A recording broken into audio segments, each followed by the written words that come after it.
Hello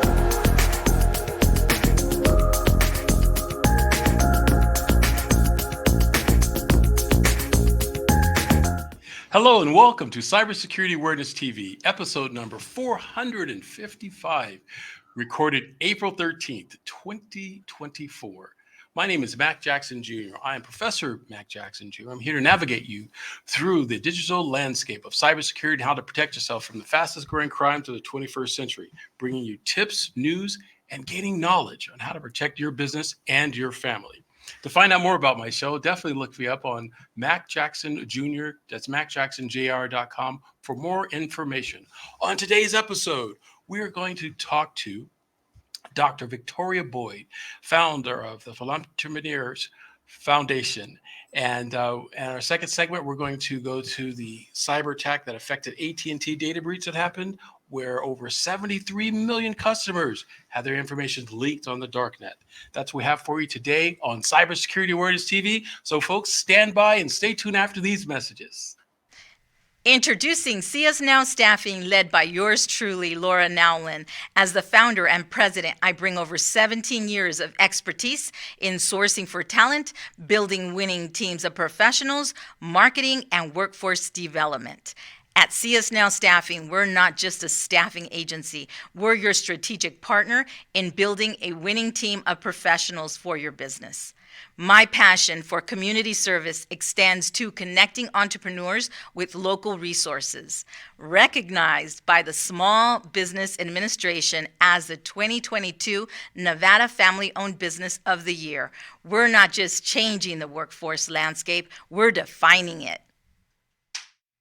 Hi, folks. Welcome back to this episode of Cybersecurity Awareness TV. I'm your host, Mac Jackson Jr. Today, we're tackling the pressing issues underscoring the vulnerability of data and how most intentional sectors, such as the nonprofit foundations and nonprofit industries, are affected by cyber attacks. Our spotlight is the recent alarming data breach concerning Donor Perfect, a widely used software platform for nonprofit donation management. We'll delve into the data breach origins, compromising data, and talk about how nonprofits are affected by this, how the hackers are coming after the donors. Here with me today is my guest, Dr. Victoria Boyd, who has worked in the nonprofit sector for over 40 years, extensive experience working with nonprofit organizations and helping them with their organizational framework. Welcome, Dr. Boyd. How are you? Hi, Mac. Thank you for having me on the show. My old friend, not old, my longtime friend. How about there that? we go. Yeah. Things are going great. Yep. Absolutely. Well, I wanted to have you on because there was a story that was sent to me regarding a recent attack by a nonprofit organization called the Good Counsel and the YSU Foundation. They reported a data breach that leaked into a vendor software they were using called Donor Perfect, which we're both are familiar with. Yeah. And it said that these data breaches that are on this software program expose sensitive data, customer data, names and information, financial accounts, and that nature regarding it. And following an investigation, or stating this article, that both the Good Counsel and the YSU Foundation issued data breach notifications to affected individuals outlining yada yada with their data exposure. It's the same thing that everyone does. Yeah. All organizations do once. The protocols. Yes, yeah, absolutely. Yeah, they have to do that to maintain their regulations, right? And what's so disturbing about this whole situation? Mm-hmm. The Good Counsel, they discovered it, and it wasn't a notification from Donor Perfect, who had the data breach. And in fact, a Good Counsel didn't notice it until February of 2024 or 23, whichever. It was months after. And the breach actually happened in December of 2023. Wow. And if Good Counsel hadn't reached out to Donor Perfect, I'm wondering if Donor Perfect would have either done some investigation to see that there were some issues on their end. Mm-hmm. That was sort of disturbing, that it wasn't the actual company that is the holder of who everyone trusts. Donor Perfect is a big, long existing company. and it has a reputation. And so unfortunately now this reputation, because I'm hesitant to recommend them, and I recommend software. So if I know that it took several months for Donor Perfect to respond to something that one of their companies caught first, that means there's some gap in their cybersecurity protocols in terms of how are they monitoring, their systems, their all of their, and tracking what they're doing to protect their clients. I'm just glad that good counsel caught it and brought it to their attention, and was able to rectify and at least mitigate and get in front of anything that might happen. And isn't it interesting how they found it? They saw one of their donors' checks posted on the internet. Now that's scary. That is. And isn't it amazing, Dr. Boyd? You and I, we've worked together now for about 2 years on the idea of cybersecurity preparedness and awareness for the nonprofit industry. And we've talked about this and worked on procedures and processes that nonprofits should have, especially when it comes to transfer of risk, right? So you're a nonprofit organization and you have your information of your donors with a third-party company like Donor Perfect. So you're transferring your responsibilities over to a third-party company. As we can see now, they can be exposed. This goes more than just nonprofits. It could be absolutely. And we talked about that's the method you should do, because that third party is supposed, we put our trust that they are going above and beyond in terms of security. Whereas we understand many nonprofits, small, mid-sized, they depend on those third party vendors to protect them, because they just don't have the resources to invest in the high level security on the back end, some of, the technicians and things. Whereas they pay companies like Donor Perfect, and there's many companies out there like that, to do that. And so, that's why I said it's disturbing and sort of scary when the trusted company that you're trusting all of your people to, your donors to, and you as a nonprofit have to tell your donors that their information is secure. Right. Otherwise, so it has a ripple effect. This is more than just good counsel or what was the AYU or whatever. YSU. Yes. It's bigger than that. It's now a whole reputation thing. People are wondering, okay, where is our information safe? Some smaller ones, they're going to say, well, we'll just keep it ourselves. I never recommend that, but, even to an extent where PayPal or some of those processing companies are even a little bit more secure than keeping it yourself. PayPal, one of the biggest ones out there. Yeah, she'll pay a fee, but they have super high levels of security for all of their things. So it was, when I read the article, I was like, wow, there's a big time gap there of when it happened, how it was discovered, and who was, the initiator of, did you know you have a data breach? Yeah, absolutely. Do you see it happening that way often, where it's the client that discovers it versus the company that's supposed to be monitoring it?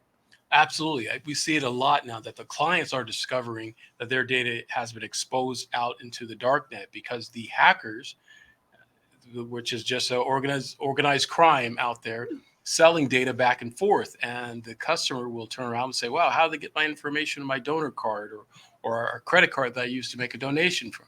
They find that was leaked from the company that they have sponsored with the donation. So yeah, it's something that companies should talk about. And like you and I have talked about before, there are 3 areas of businesses that they're very concerned with, and that's 1, financial losses, 2, reputational damage, and 3, legal entanglements. Right? Yeah. Well, I spoke about their reputation. I'm hesitant to recommend Donor Perfect now.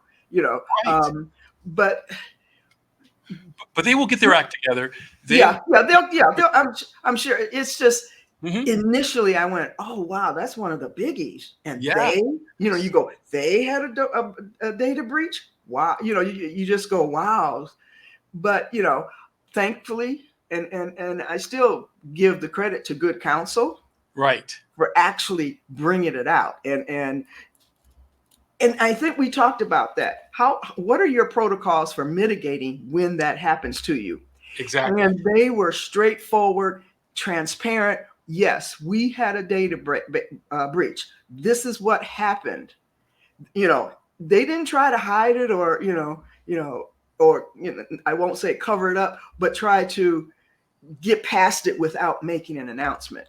They made many announcements because I think they wanted to protect other companies.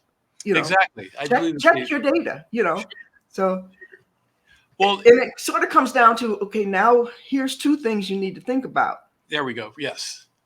Nonprofits, even though you might have a company like Donor Perfect managing your donor information, you also need to check it. You also need to do some type of security protocols, or every month do X, Y, and Z, send out a periodic, maybe every 6 months. Donors, thank you for your donation. Make sure, nothing has happened on your credit report or on your credit card related to us other than the donation that you made. Correct. We're always following up. We're always trying to be ahead of anything that might happen. Not anything's happened, So we talked a lot about protocols, Oh, yes, we have. and how to mitigate them. Yes, how to mitigate them. Absolutely. Absolutely. Yeah, so you're right. So there has to be some mitigation efforts in place. And like we've talked before, these companies, nonprofits, should have fire drills or what happens just in case, business continuity, a planning. That if they have a data breach, what would they do? How would they be able to show that to their donors that they are supported, that they are protected, that their data is protected? Because this will cause people not to want to make donations. And they could almost follow the lead of good counsel. As soon as good counsel found it or recognized that it was one of their donors, they reached out to all of their donors immediately. Absolutely. I think the turnaround time for them was like 4 or 5 days of them discovering it to sending out a letter of information. Not so much a warning, but just saying something has happened. We're researching, we're investigating, and getting to the bottom. Be rest assured, we haven't found any breaches associated with our company, but we're looking into it. That puts trust into your constituents, your stakeholders. Absolutely. That trust is something that every organization, nonprofit or for-profit, need to have with their customers and their donors. Absolutely. So let's go through.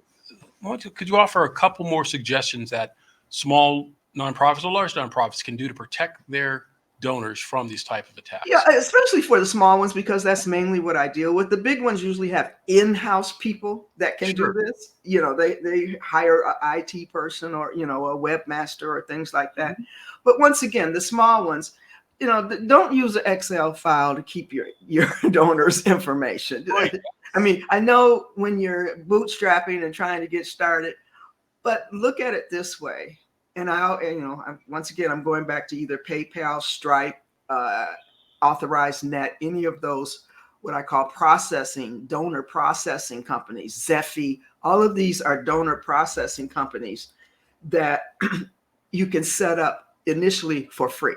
And that's what most small ones are looking for. Some of the other ones, Donor Perfect, Neon, you have to pay for their services. But these are the free ones.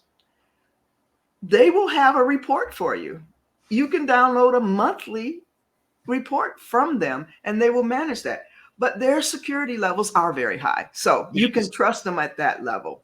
And don't be afraid and think, oh, but they charge 2.9. Okay, at this point, 2.9 isn't bad for where you are. Correct. 2.9 versus 2 million. Yeah, it is not bad. You've got to, and then when you get large enough and get to the level where you can pay, now you have to realize you're going to be paying more than that when you use a company, because there's a monthly fee and a transaction fee. And a transaction fee. That's correct. Yeah. So, at this point, feel that you can manage your database, but use that third-party card processor to protect the donors, and tell them the reason. Tell your donors why you're using that. We're protecting you. That's why we're going that way. Absolutely. Another tip is just be diligent with Yes. your website and with who you share, and how you collect information. That's If right. donors don't want, you need to have do you mind sharing your information on different marketing things? They need to opt out of that. That's right. Definitely opt out of it. Yep. So just protect your donors any way you can, especially for the small nonprofits. Very good. Very good. Well, thank you, Dr. Boy. I appreciate that. Could you give our audience to a way to contact you if they are a nonprofit seeking some consulting information on how to improve their policies, procedures within their nonprofit organization? Absolutely. I'm easy to find. Doctor, that's Dr. no dot, VictoriaBoyd.com. So just take my name, smash it all together, .com. That's where a lot of my information. I am on all the social media platforms, LinkedIn, YouTube. Our nonprofit podcast is on YouTube and Spotify, and all of its streaming things.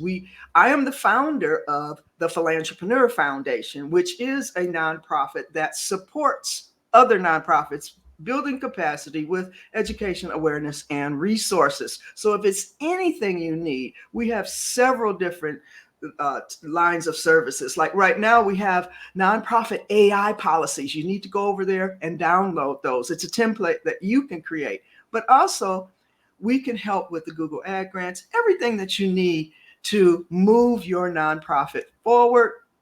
Logic model training, concierge services, all of this is available. What can I say? Well, thank you, Dr. Boy. I appreciate you coming on our show here today, and definitely look forward to speaking with you again, working with you on future projects related to cybersecurity for your nonprofits also. Thank you so much. Thank you very much. I'll see you next time. Okay. Bye now. Yes, I want to thank Dr. Victoria Boyd for being a part of our show today and understanding that cybersecurity is something that every facet of business should be involved with, including nonprofit organizations. Because folks, like we've always said in our show, criminals are always looking for ways to violate and exploit individuals, and nonprofits is definitely a way to do it using donors. Remember, folks, protect yourselves from these different types of cyber attacks by becoming educated and knowledgeable on cybersecurity awareness education. We'll be back with more information on cybersecurity after these messages.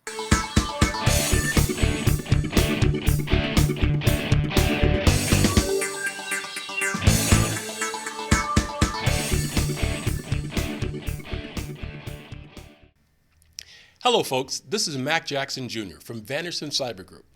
The problem with businesses today is that they are affected by cyber attacks from around the world, but companies are not sure of what to do. Normally, they are reactive instead of proactive. But folks, cyber attacks can affect your bottom line, and it will affect you financially, legally, and your business reputation.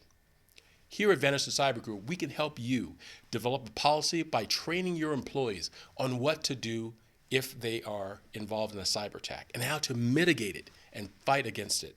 Folks, we call it here #StayCyberWoke. And that's Vanderson Cyber Group here in Las Vegas and around the world. You can reach me, folks, at VandersonCyberGroup.com or my website, MacJacksonJr.com as well. Here locally, 702-868-0808. Give us a call today, folks. We must fight back.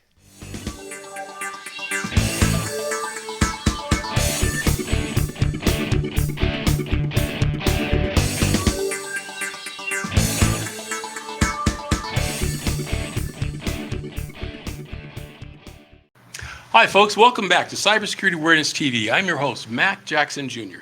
In this segment, we're talking about the continuous cyber threats against telecommunication companies, such as AT&T, who recently had another data breach. But this breach, folks, exposed 73 million customers' information and personal data leaked on the dark web. Last month, AT&T confirms a massive data breach, impacting, that is, almost over 73 million current and former customers, prompting immediate action by the company to investigate the origin of this leak. The significance of this leak widely array the personal information, potential names, addresses, phone numbers, social security numbers, as well as credit card and other personal data that can lead to identity theft and also other fraud crimes. Let's explore the data breach by looking at stories related to this AT&T attack. Now, again, folks, this is not just AT&T. There's been other companies as well. We have Verizon, T-Mobile. All of them had data breach attacks before. But we need to be able to let the public know about these breaches and also find out what strategies that these companies are doing to protect our data from these types of cyber attacks. Here's our first story coming to us from CNN. Tonight, AT&T is investigating how the personal data of more than 70 million of its current and former customers, that's 1 in 4 U.S. adults, ended up on the dark web. Now, the company says that includes personal information like social security numbers, names, and mailing addresses. So joining us now to discuss is Glenn Gerstel, former general counsel at the National Security Agency and now senior advisor for the Center for Strategic and International Studies. All right, Glenn, good to see you. I just want to start with the obvious here. More than 70 million people. How concerned should they actually be here? Absolutely should be concerned. This is a very significant hack. As you said, it involves over 70 million people. This is the nation's largest cellular carrier. And the kind of information that was made available about 2 weeks ago on the dark web was really serious. It was the names, addresses, phone numbers, emails, social security information, and even date of birth for many of their AT&T customers.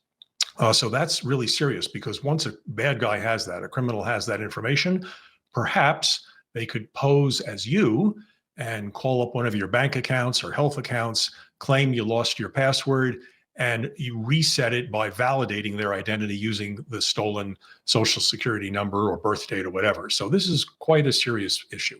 Yeah, a lot of that is definitely verification level data as opposed to just a password that you might get, Exactly. Which, again, we've got those two-step verifications for a reason. Now, look, telecom companies have been hacked before. Is there something that makes them especially good targets here? Is it just the range of data that they operate with? Exactly. It's like that old saying when the bank robber was asked, why do you rob banks? Because that's where the money is. So any hacker who is both skilled enough and lucky enough to get inside a telecom company is going to find a digital treasure chest. The information that's available there will be large in numbers. These telecom companies handle tens of millions of people. When T-Mobile was hacked last year, they had a data breach affecting tens of millions of their customers.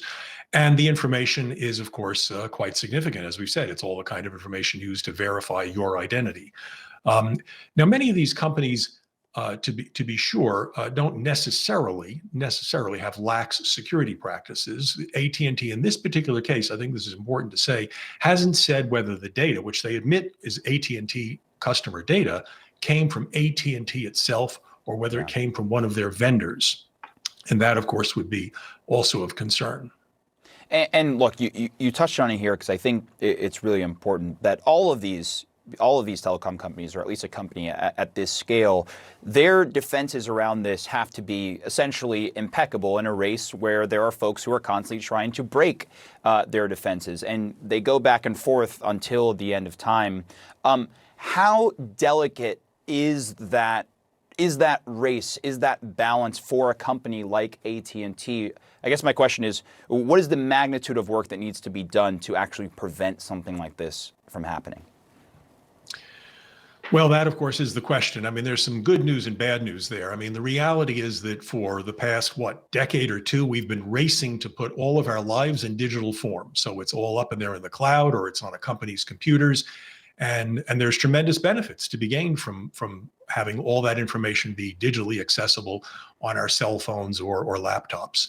But the consequence is that we haven't paid enough attention over the past decade or two to the vulnerabilities and risks that are created both by cyber criminals, teenage hackers, as well as nation states like Iran, China, North Korea, Russia, who are out to get this kind of information on Americans.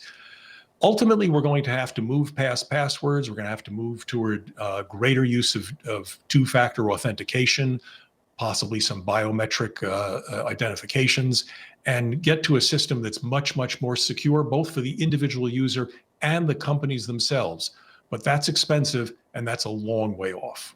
Yeah, and quickly before we go, if AT&T has notified you that your information has been compromised, I mean, what is the first thing that you should be doing here? So just because if you are notified, that is one key issue. If you're not notified, just don't assume automatically that you're safe. You need to investigate this. But if you are notified, the first thing I would do is change my passwords for any really serious, important financial account or health account. If I had a couple of credit cards or bank accounts or health account that had especially sensitive information, or where a criminal could do mischief if they got into my account, I'd change the password. It costs you nothing. There's no downside. It's a little bit of annoyance. The second thing I'd probably do is consider contacting the 3 credit report agencies, Equifax, Experian, TransUnion. This is all available on the web for customers, and ask to put a fraud alert on your account, and possibly AT&T will assist you with that. It's not at all clear yet exactly what they're going to do in that regard, but you can put a fraud alert, give that to the credit information. You can get a copy of your credit report once a year. And if you're really concerned, you can put a credit freeze on your account, which will prevent someone from opening up a credit card using your stolen Social Security number and birth date. That's a little more complicated, but there are steps you can take, and I'd pay attention to the respectable news media and find out what are the right solutions to be taking. Yeah. Well, Glenn Gerstel, thank you so much. Really appreciate your time and perspective. In response to the latest data breach, AT&T has initiated a comprehensive investigation to track the source of the leak and access the full scope of its data impact on its customers. The repeated attacks like this highlight the severity and criticalness of necessity continuous improvements of security protocols and defensive strategies in all the telecommunications sectors. This is a frequent targeted industry due to the vast amount of personal data that has to be managed by these telecommunication companies. The ongoing situations with AT&T serves as a critical lesson for all industries, especially those in the telecommunications or companies dealing with personal information and data, the importance of having a cybersecurity framework and adopting proactive, and again, folks, I say again, proactive measures to safeguard customers' information against the increasing sophisticated attacks that these hackers are working on 24/7. To continue our story, here's another one from CBS News. This morning, AT&T says it's investigating a huge data breach involving personal information from more than 70 million customers. The company is now notifying the people who are affected. Jolene Kent is following this latest security problem for one of America's largest cell phone carriers. Jolene, good morning. Vlad, good morning. So many people affected this morning, and AT&T says this massive breach impacted both current and former customers, and it was uncovered when their private data started appearing on the dark web about 2 weeks ago. The leaked data comes from about 7.6 million current account holders and more than 65 million former ones. And what was stolen varies from person to person. The company says it could include social security numbers, full names, email and mailing addresses, birth dates, and AT&T account details. Now, most of that data is from 2019 or earlier. The telecom giant said it already reset current users' passcodes and is reaching out to those with compromised information. And AT&T is also warning customers to keep track of their account activity and pay close attention to their credit reports. So far, no word on who's behind it or why it took so long to figure this out. But about a year ago, AT&T suffered another breach through a third-party vendor that compromised millions of customers.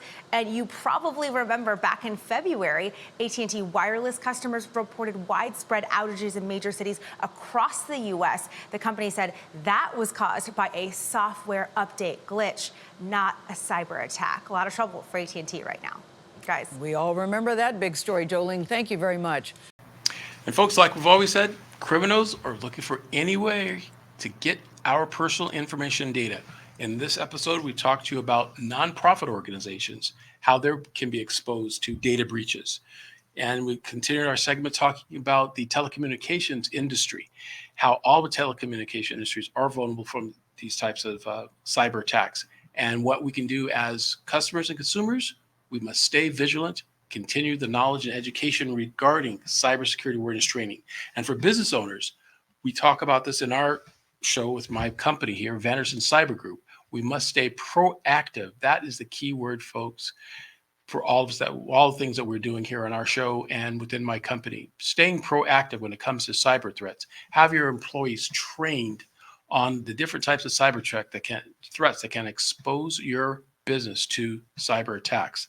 This could be done, folks, by contacting my company, Vanderson Cyber Group, today and set up an appointment where we could talk to you about training, education, policies and procedures, assessments, and penetration testing that you could do with your business and make sure that you are on top of these types of cyber threats.